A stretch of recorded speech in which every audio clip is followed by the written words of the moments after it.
Attention, please. The show starts in.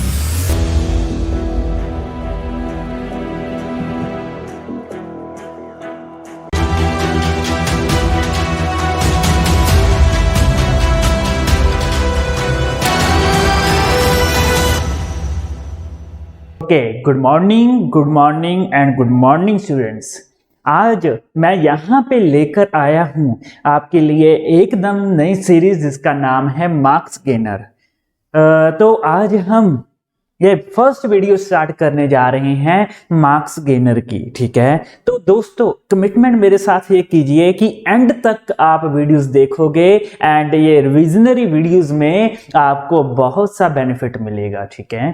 तो let's start with the first video and that is the financial statement से हम start करने जा रहे हैं हमारी फर्स्ट वीडियो। ओके, तो फर्स्ट ऑफ ऑल हम ये देख लेते हैं कि यहाँ पे फाइनेंशियल स्टेटमेंट्स का क्या मीनिंग है दोस्तों।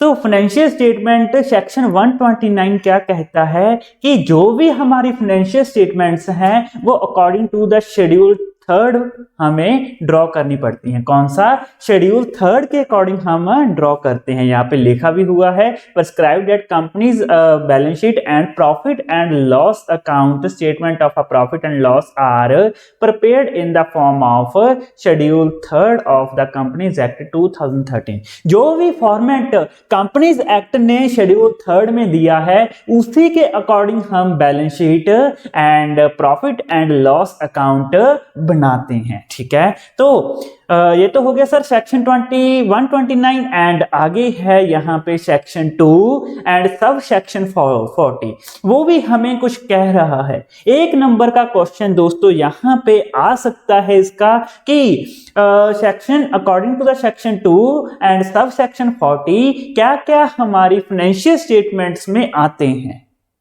कौन कौन से फॉर्मेट है जो कि हमारी फाइनेंशियल स्टेटमेंट्स में आते हैं according to section 2 and sub section 40 of the companies act 2013।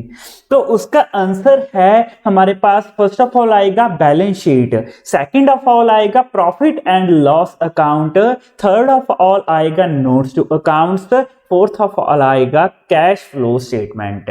यही 4 फॉर्मेट्स हमारी फाइनेंशियल स्टेटमेंट्स में कंसीडर किए जाते हैं जब हम बात करते हैं फाइनेंशियल स्टेटमेंट से। एक बार फिर मेरे साथ रिवाइज करें। फर्स्ट ऑफ ऑल है balance sheet, second of all है profit and loss account, third of all है notes to account, fourth of all है कैश फ्लो स्टेटमेंट। तो चलिए इसी के साथ हम आगे बढ़ते हुए चलिए दोस्तों बिना किसी देरी के हम बैलेंस शीट की तरफ प्रोसीड करते हैं। अभी मैं बैलेंस शीट का फॉर्मेट आपको करवाने जा रहा हूं एंड जो कि ड्रॉ होता है सर, जो कि ड्रॉ होता है section 129 of the companies act 2013 के अकॉर्डिंग। जैसा कि हमने पहले पिछली स्लाइड में भी देखा है, ठीक है। तो उसी के अकॉर्डिंग मैं एक एक करके फॉर्मेट ड्रॉ करूंगा एंड आपको समझाता जाऊंगा, ठीक है। तो फर्स्ट ऑफ ऑल सर मैं बात करता हूं कि कंपनीज एंड यहाँ पे हमारी सोल प्रोप्राइटर का क्या फर्क है, क्या डिफरेंस है दोनों में। फर्स्ट ऑफ ऑल हमें ये मालूम होना चाहिए, ठीक है। तो फर्स्ट ऑफ ऑल जब मैं बात करता हूं सर सोल प्रोप्राइटर की, तो सोल प्रोप्राइटर में मैं एक अकेला ओनर, मैं एक अकेला बेचारा बिजनेस कर रहा था एंड मेरी कैपिटल एज अ कैपिटल ही बैलेंस शीट में लिख दी जाती थी। बट जब मैं बात करूं सर कंपनीज की, जब मैं बात करूं कंपनीज की, कंपनीज में ऐसा नहीं होता दोस्तों। कंपनीज में कंपनी के बोर्ड ऑफ डायरेक्टर्स सिर्फ उनका काम क्या है कि शेयर इशू कर देना है एंड पब्लिक क्या करती है, पब्लिक वो शेयर बाय करती है एंड यहाँ पे 2 टाइप्स के हमारे शेयर होल्डर्स हैं। एक तो है sir preference share holder and एक है हमारे पास इक्विटी शेयर होल्डर। अब इन दोनों में क्या डिफरेंस है वो हम शेयर कैपिटल में देखेंगे, ठीक है। दोनों टाइप के शेयर होल्डर्स हमें पैसा देते हैं। अगर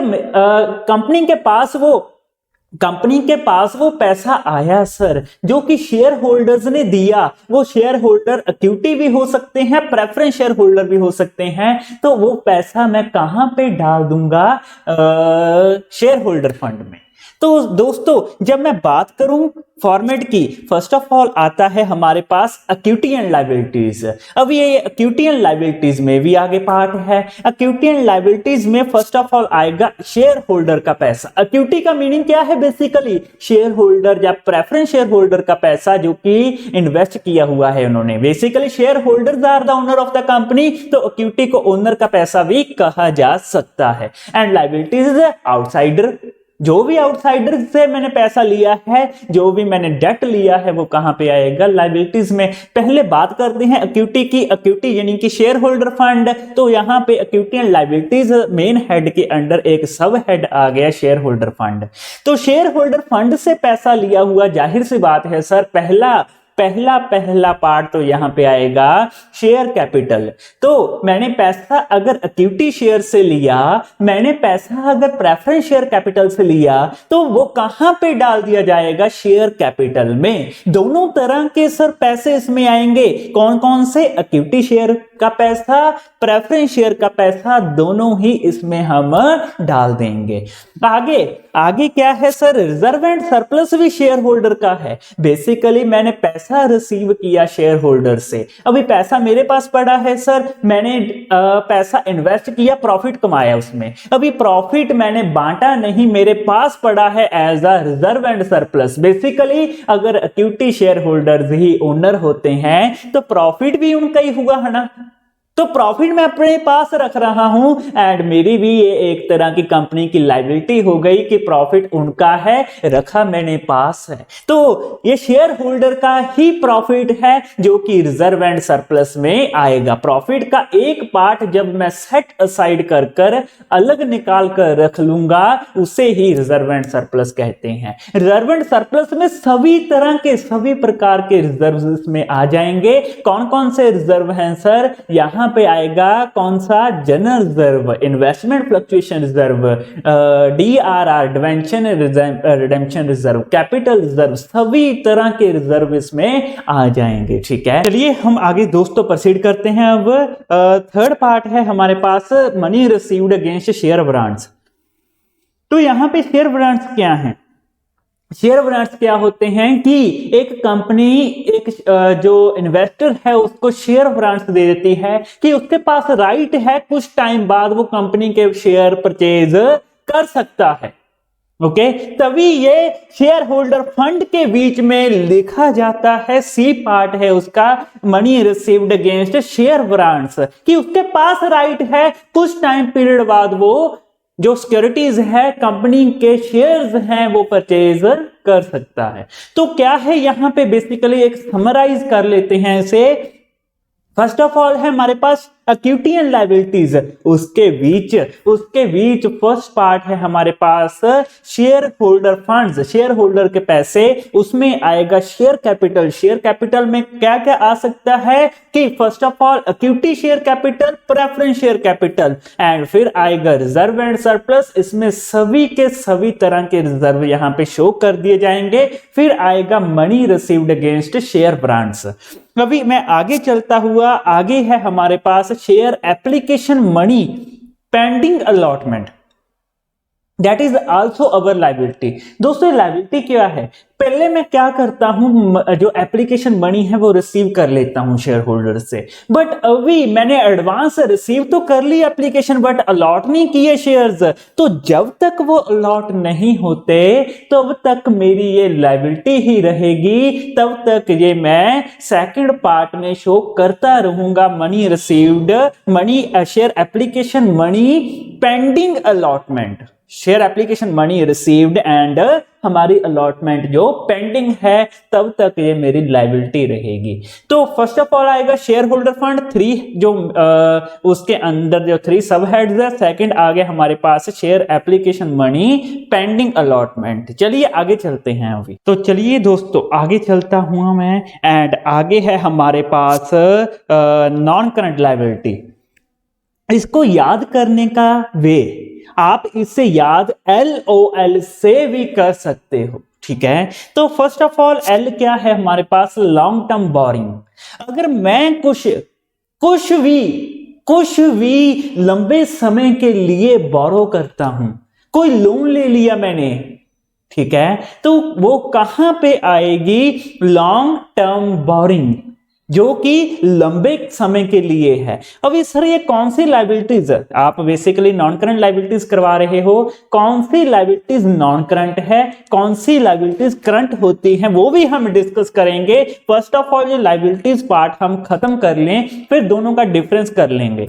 first of all non current liabilities में अभी लॉन्ग टर्म बोरिंग हो गया एल, जो कि लंबे समय के लिए बोरिंग है। सर अब लंबा समय कितना लिमिट है वो भी मैं आपको बताऊंगा, तो बने रहिए मेरे साथ।